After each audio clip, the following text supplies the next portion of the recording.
Good morning. একটা নতুন ব্লগে তোমাদের স্বাগত। আশা করি প্রত্যেকে তোমরা সবাই খুব ভালো আছো, সুস্থ আছো। তো আজকে সকালবেলা উঠেই যেহেতু বুদ্ধ পূর্ণিমা রয়েছে, তো সেই জন্য একটু কাজকর্ম তাড়াতাড়ি করে করব, সব কিছু ঠাকুরকেও একটু পুজো দেবো, সেই জন্য সকালবেলা ঘর ঝাড়পোছ করে এখন মুছে নিচ্ছি। তো এখন ঘরগুলো আর কি একটু কোনা কাঞ্চি দিয়ে আর কি ঘর মুছে নিচ্ছি। কারণ কি, ভেতরে ভেতরে না এখনও অনেক তোমার প্লাস্টারের টুকরো এটা ওটা সব রয়েছে। সেই জন্য একটু পরিষ্কার করতেও আর কি সময় যাচ্ছে, জানো তো। এই তবু কোনা কাঞ্চি না করলে কি আর হয়। তো এখন আবার ফ্যান চালিয়ে দিলাম। সকালের কাজ সেরে এখন স্নান করে পুজো দিতে চলে এলাম। আজকে একটু তাড়াতাড়ি পুজো দেবো, যেহেতু বুদ্ধ পূর্ণিমা।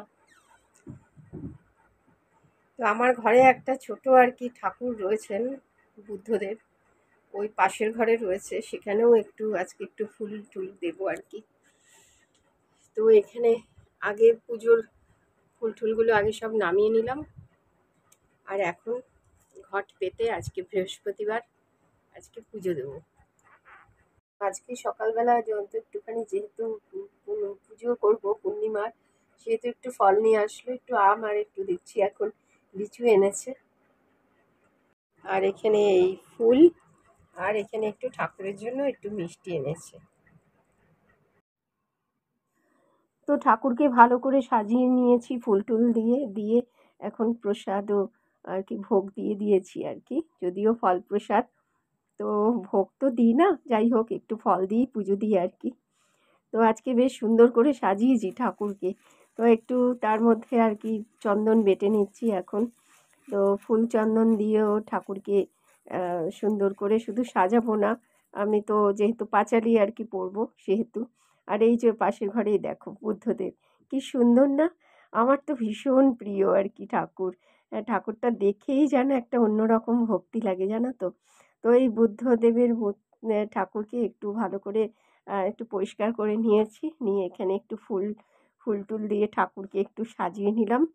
আর ধূপকাঠি দিয়ে এখন একটু, আর এখানে একটু প্রদীপ জ্বালিয়ে নিলাম আর কি, কর্পূরদানি দিয়ে একটু। কর্পূরের গন্ধটা না দারুণ লাগে, জানো তো।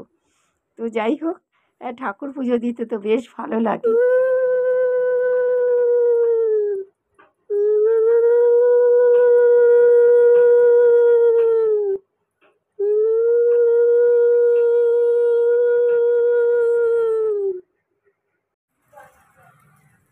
তো এখন আমি না পাশের বাড়ি থেকে শুনলাম এখন জোয়ার চলছে, তো সেই জন্য গঙ্গার ঘাটে এসেছি আর একটু গঙ্গা জল তুলতে। আর দেখো পাশে একটা নৌকো এসে ভিড়লো, জানো।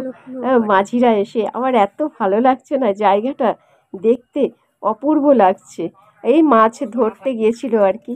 আর এখান থেকে এখন আমি এই পাশে দেখো এই ভদ্রমহিলা আমাদের পাড়ারই, সেও দেখি পরে এসেছে গঙ্গা জল তুলতে।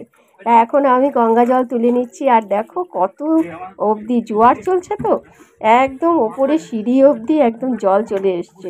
প্রচুর লোক এখানে শুধু জল তুলছে। আর আমার তো অনেক বোতল রয়েছে, হ্যাঁ, মাসে একবার দুবার করেই আসি আর কি। তো যাই হোক, আজকে এই দেখো গঙ্গা নদী, ও ওপারটা কি দারুণ লাগছে, যেন গাছ মানে অন্তরটা যেন, প্রাণটা যেন জুড়িয়ে যায়, কি বলবো আর, এত ভালো লাগে। হ্যাঁ, নদীর পাড়ে আসতেই যেন একটা অন্য রকমের লাগে।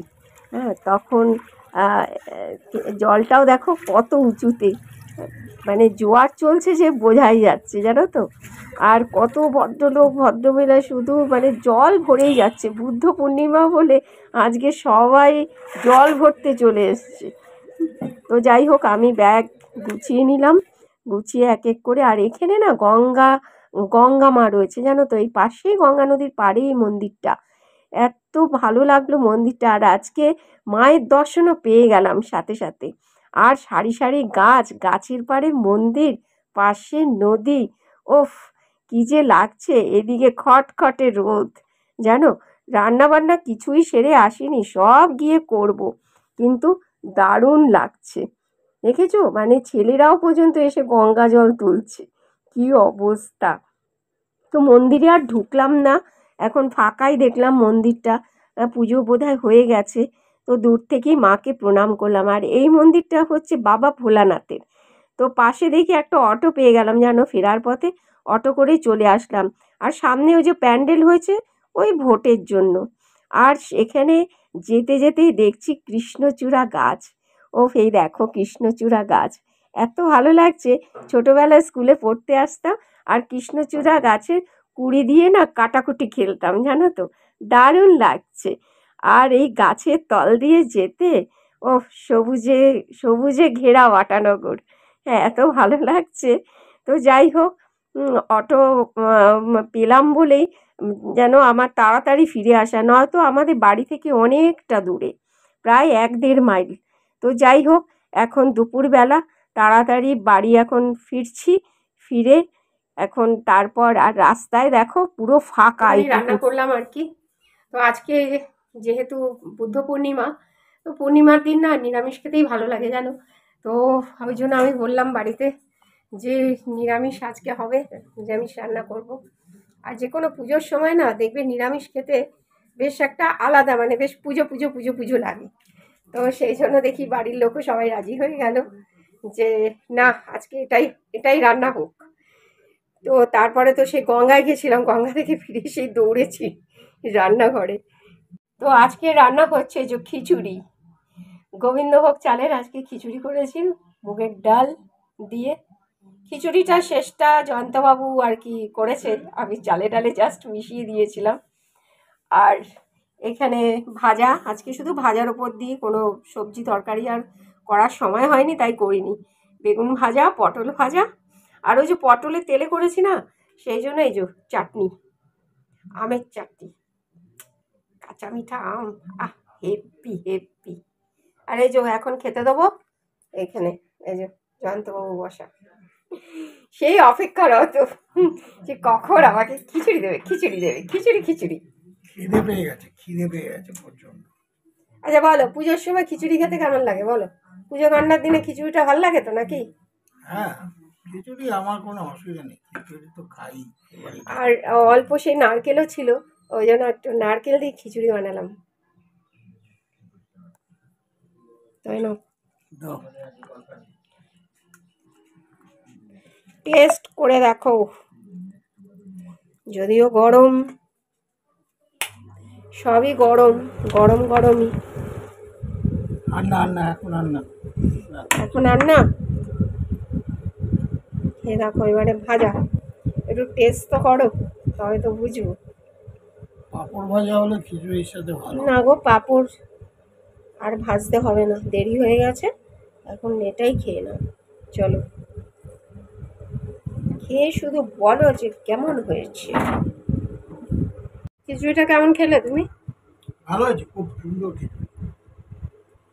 আজকের মেনুটা কেমন বলো তো? পাঁপড় ভাজা হলে ভালো হতো, যাই হোক চালিয়ে দিতে হয়। পাঁপড় নেই, পাঁপড় ভাজা খেতে চাইছো?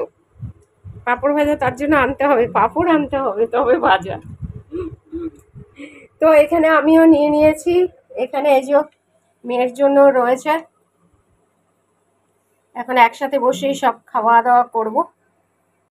আমারও আজকে গঙ্গায় যাওয়ার খুব ইচ্ছা ছিল। তো মা তো আমাকে একবার বললো জানো তো যে আমি গঙ্গায় যাব, আমার সাথে যাবি কিনা, বাট আমাকে না নিয়েই চলে গেল। যাই হোক সকালবেলা গেছিল আর তখন খুব রোদও ছিল জানো তো, রোদের মধ্যেই গেছে জল আনতে। তো একদিন সন্ধেবেলা একটু বিকাল বিকাল করে গঙ্গার ঘাটে যেতে হবে। আর ওখানে তো হাইল্যান্ড না, রিভার সাইড প্রজেক্টটাও রয়েছে, বড় বড় বিল্ডিং, সুন্দর সুন্দর বিল্ডিং রয়েছে। আর তখন লাইটগুলো জ্বলে, আরো অপূর্ব লাগে জানো তো, সুন্দর সুন্দর। আর ওখানে অনেকগুলো মন্দিরও রয়েছে, সকল মন্দিরে আরতি হয়। যদি একেবারে সন্ধেবেলা যাওয়া যায় তাহলে আরতিও দেখা যাবে, আর মানে আহ, স- গঙ্গার শোভা উপভোগ করা যাবে, হাওয়া দেবে, উপভোগ করা যাবে। আর আজকে বুদ্ধ পূর্ণিমা উপলক্ষে আজকে খিচুড়ি রান্না করেছিল মা। আর খিচুড়িতে আজকে নারকোল দিয়েছিল, আর আজকে কোনো তরকারি করেনি। আর আমার তরকারি, লাবড়ার তরকারি বেশি ভালো লাগে না, আমি অতটা পছন্দ করে লাবড়ার তরকারিটা। বাট আমার আবার ভাজা দিয়ে খিচুড়ি খেতে খুব ভালো লাগে। আর একটু নারকোল দেওয়া থাকবে খিচুড়িতে, অমৃত একেবারে। আজকে এরকম, হ্যাঁ, পাঁপড় ভাজাটা ছিল না আজকে, বাট পটল ভাজা, বেগুন ভাজা এগুলো ছিল। তো আজকে দারুণ খেয়েছি জানো তো দুপুরবেলা। তো একদম জমজমাট আমাদের বৌদ্ধ পূর্ণিমা কেটেছে। তো আজকের মতো এখানেই বিদায় নিচ্ছি। আরেকটা ব্লগ নিয়ে কালকে দেখা হবে। তোমরা তো দেখলেই আমরা কি করলাম, আর তোমরা কি করলে সেটা আমাকে কিন্তু জানাতে ভুলবে না। আমি কিন্তু অপেক্ষায় থাকবো তোমরা কি করেছো বুদ্ধিপূর্ণিমাতে। টাটা, আজকের মতো এখানেই বিদায় নিচ্ছি। আরেকটা ব্লগ নিয়ে কালকে দেখা হবে। টাটা।